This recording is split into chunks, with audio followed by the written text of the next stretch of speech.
Bismillahirrahmanirrahim. Assalamualaikum warahmatullahi wabarakatuh.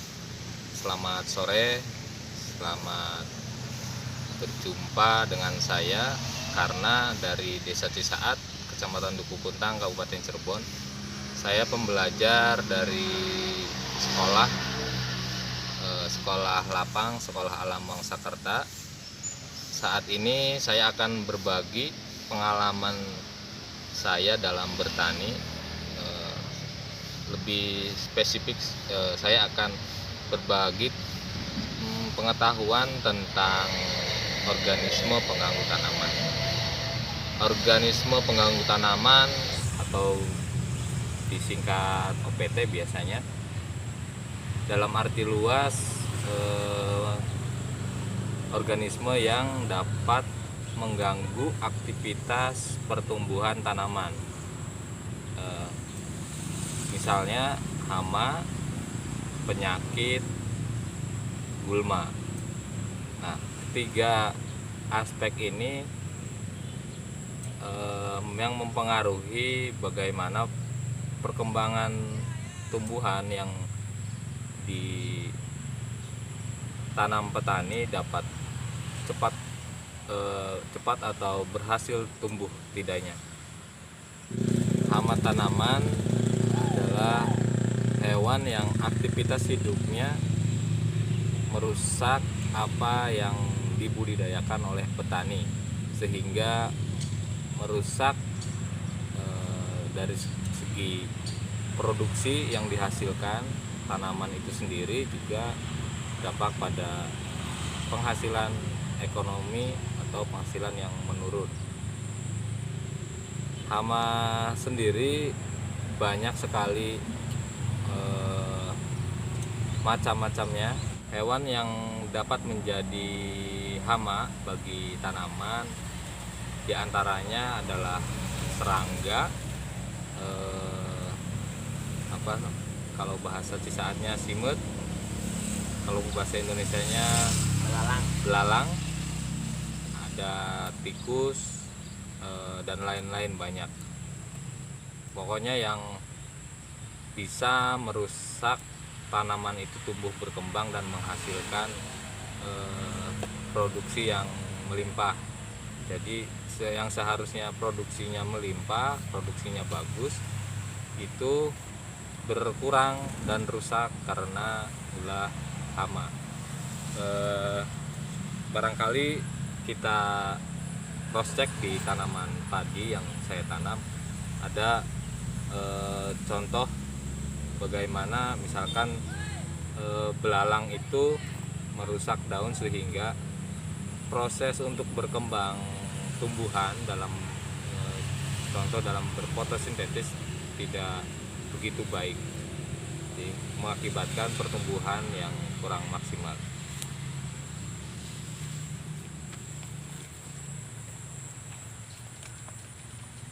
Teman-teman, dapat kita lihat misalkan tanaman ini, padi ini akibat hama belalang. Ini bisa dilihat dari bentuk daun yang sudah dimakan oleh belalang. Ini bolong sama gigitan belalang.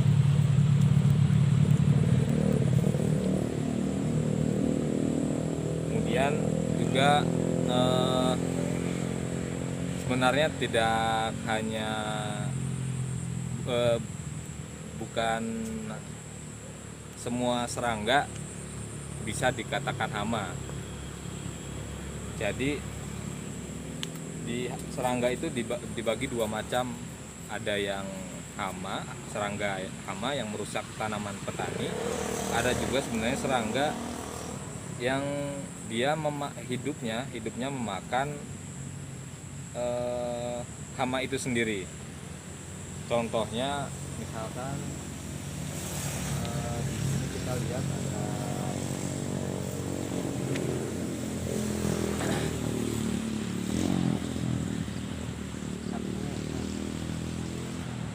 ini, kita lihat aktivitas, udah lompat. Tadi ada aktivitas belalang yang sedang hinggap di daun-daun ini, daun-daun padi. Dia memakan daun-daun padi. Nah, yang disebut tadi serangga yang sebenarnya bukan hama, dia malah membantu petani. Atau biasanya itu disebut musuh alami. Nah, musuh alami ini bisa disebut musuh alami karena serangga ini membantu petani memakan hama-hama yang mengganggu tanaman petani. Nah, contohnya salah satunya ini adalah yang kita temukan saat ini, laba-laba. Nah, laba-laba ini dia dengan jaringnya dia mampu menangkap hewan-hewan atau hama-hama yang berkeliaran di sekitar pohon padi.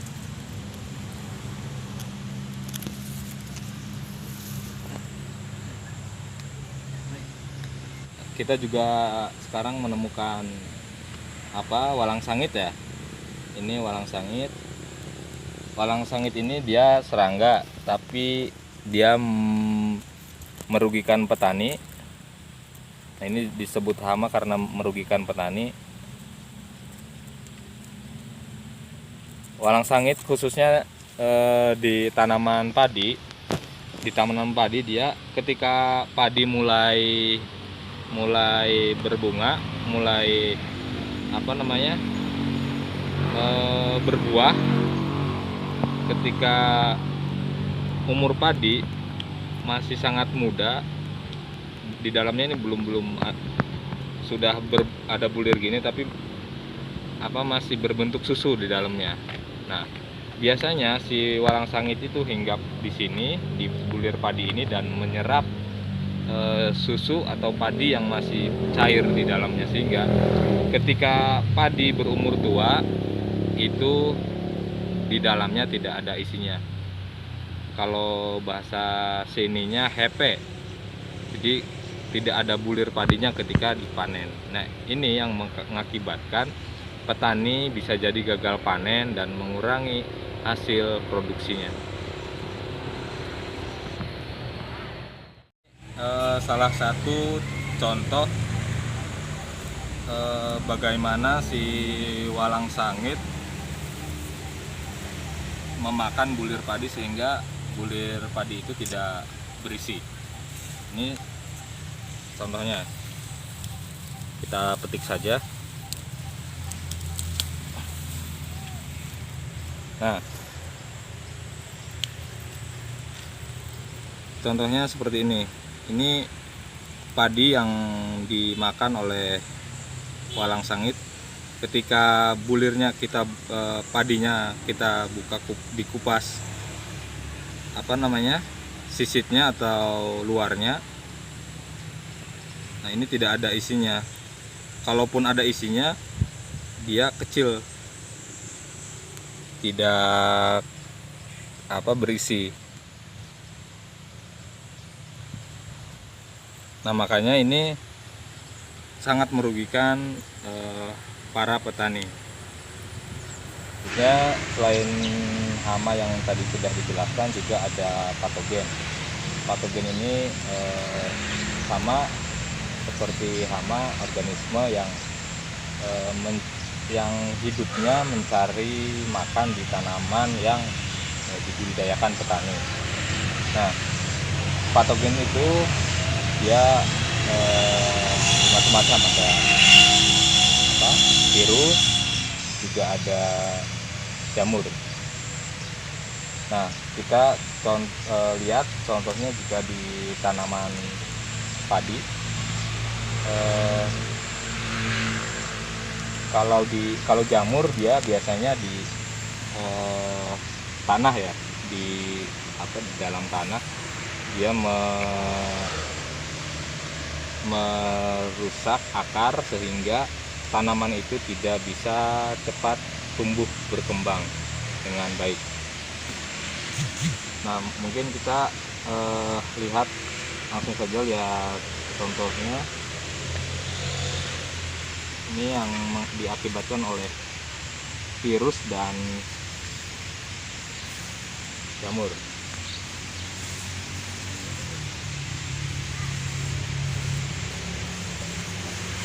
Ini teman-teman lihat, ini apa namanya, sama seperti akibat dari dari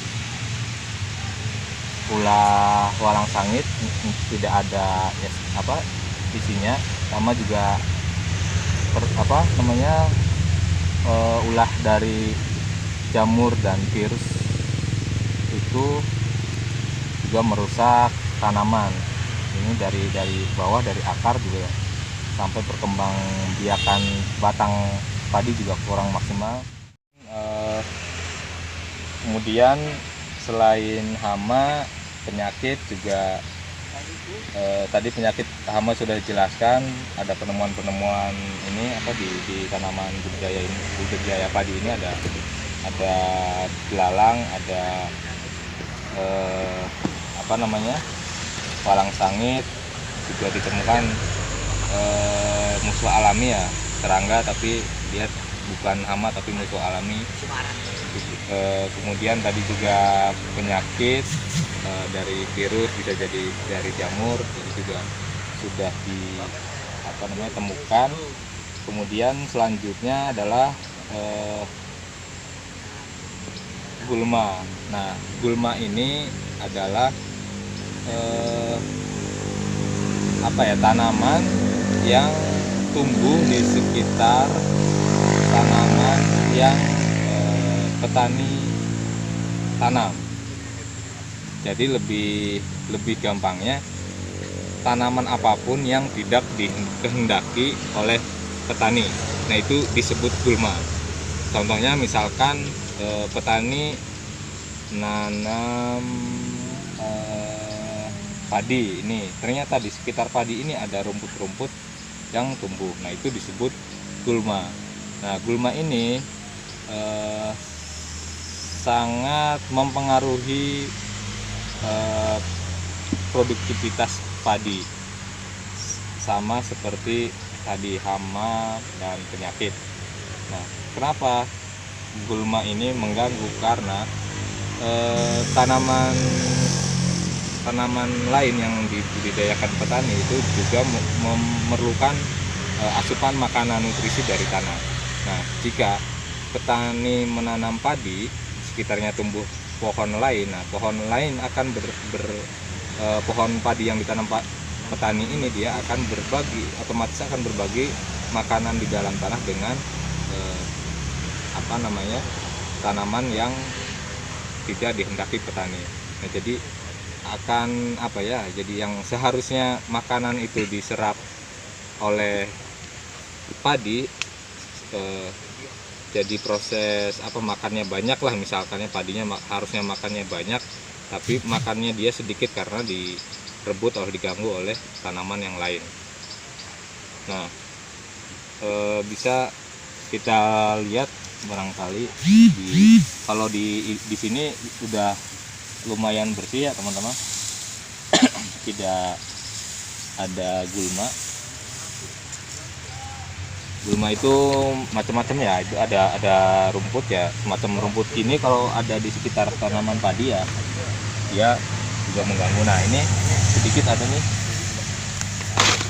Nah, ini bisa penanganannya ya, bisa dicabut. Tapi kalau sudah umur tua begini, padinya umur tua gini, tidak perlu dicabut juga tidak masalah. Biasanya yang sering dibersihkan itu ketika padi berumur masih muda, jadi dia berebut makanan. Cukup. Demikian teman-teman yang dapat saya bagi informasi, yang dapat saya sampaikan ke teman-teman terkait pengalaman atau proses belajar yang saya lakukan di Desa Cisaat, khususnya budidaya padi. Terima kasih teman-teman. Demikian penjelasan tentang hama, penyakit, dan gulma yang dapat saya jelaskan, yang dapat saya beberkan atas apa yang sudah saya lakukan, saya ketahui, yang saya pelajari dari aktivitas sehari-hari saya di lahan, khususnya di budidaya tanaman padi. Mohon maaf jika dalam penyampaian saya kurang maksimal, kurang berbobot barangkali karena keterbatasan ilmu saya, mohon dimaklumi. Semoga apa yang saya sampaikan barangkali ada ilmu yang dapat dipelajari, barangkali ada sedikit barangkali ilmu yang teman-teman dapatkan dari penjelasan kali ini. Teman-teman bisa di cross check langsung, bisa mempelajari lebih jauh hal tersebut, dan mudah-mudahan apa yang saya sampaikan dapat menjadi suatu ilmu pengetahuan baru bagi teman-teman.